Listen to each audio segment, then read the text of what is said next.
Democrats are determined to hold the former president accountable for the violent siege on the U.S. Capitol, while Republicans are calling the trial absurd and unconstitutional.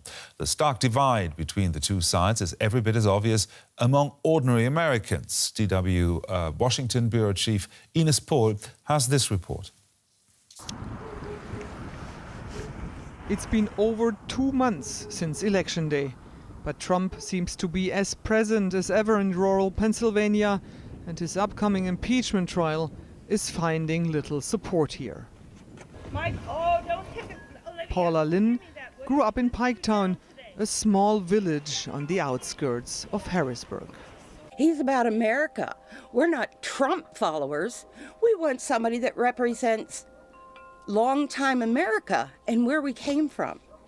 America is at a crossroads, and Pennsylvania is a prime example for the divide between rural and urban. On the one hand, you have Trump supporters who still believe that the election was stolen. On the other hand, you have Democrats who want to hold Donald Trump accountable for the storming of the Capitol on January 6. Only 20 minutes away in uptown Harrisburg, the political landscape changes from deep red to bright blue.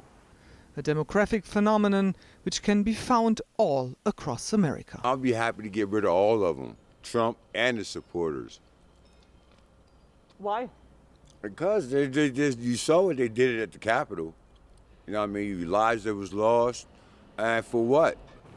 I talked to 2 Pennsylvanian state senators via Zoom because of COVID restrictions. Is it really worth taking the risk to deepen the divide of the country even more with the impeachment? There's a greater danger in not prosecuting him, because by not doing it, we're more or less saying, okay, it's all right that he did that, we can move on. He committed a crime, in my view, and he needs to be held accountable for that crime. You know, his supporters in Pennsylvania. The Republicans have a different take. It's not going to do anything to heal the nation. You know, obviously we wish Joe Biden well, and a great move he could do is to say, you know what, and talk to his friends in the House and Senate and say, stop it. It's too symbolic. It's meaningless. He's out of office. Yes. Back in Piketown, Paula does not feel optimistic about her country's future now that Trump is no longer president. It will be a big divide. It's scary, actually. It's very scary because we're patriots. We're not going down easy. And the next generation might be still living in a fractured nation unless the new president can bridge that divide. Well, let's bring in William Glucroft. He is part of our U.S. election team here at DW. William, when proceedings start today, what will happen first of all? Hi, Gerhard. Yes, today is probably going to be mostly a formality. The Senate will be debating whether they have jurisdiction to hear this trial at all. That will likely pass.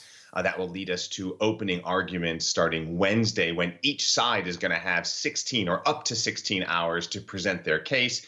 After that, the impeachment managers, that's basically the prosecutors, Democrats from the House, will have the option to call for witnesses. And then if that were to happen, there would be a vote if the senators want to hear witnesses. And things will go on from there going into next week. Well, in your view, William, how likely is it that this impeachment trial will come to a conviction of Donald Trump? Well, to convict, Democrats are going to need their entire party, the 50 Democrats in the Senate, plus 17 Republicans to join them. That's looking unlikely. Democrats are hoping to recreate that feeling of anger, of fear, of just shock that many people on both sides of the aisle felt on January 6th and the days immediately thereafter, to try to get Republicans to confront the evidence they're going to present of Trump's culpability in that mob on January 6th. But it's unlikely, given the partisan divide in the Senate and in Washington in general, that they're really going to be able to get 17 senators, maybe a few Republican senators, but 17 is looking unlikely.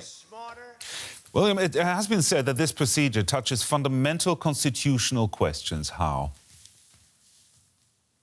Well, Republicans will say you can't try a president once he's out of office, but there is precedent, albeit very little precedent, and you have to go back quite a ways, more than 100 years, to find an example of where the U.S. Senate tried not a president, but another high official of the U.S. government after resigning and leaving office.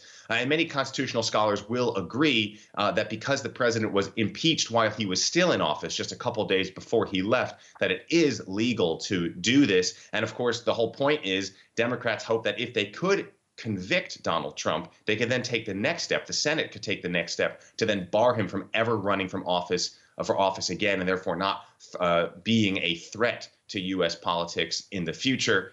That's the constitutional claim. There's also free speech claims. Republican supporters and Trump's own lawyers say that he has the right to free speech, and whatever he may have said wasn't incitement, but was his constitutionally protected right to say his opinion, which is something that many constitutional scholars are also rather doubtful about.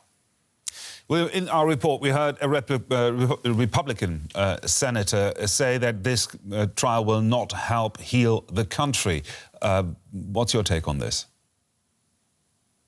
Well, it probably won't, but I'm not sure if that is the point. We also heard in that report from someone on the Democratic side that said accountability is important. If you're always just sticking your head in the sand and hoping things will go away, that often will lead to things getting worse because it condones bad behavior. To give just one quick comparison, when Barack Obama came into office, there was a lot of pressure on him to investigate the Bush years, whether it was the lies going into the Iraq War, torture allegations, surveillance allegations, extrajudicial drone strikes that were considered by some to be assassinations.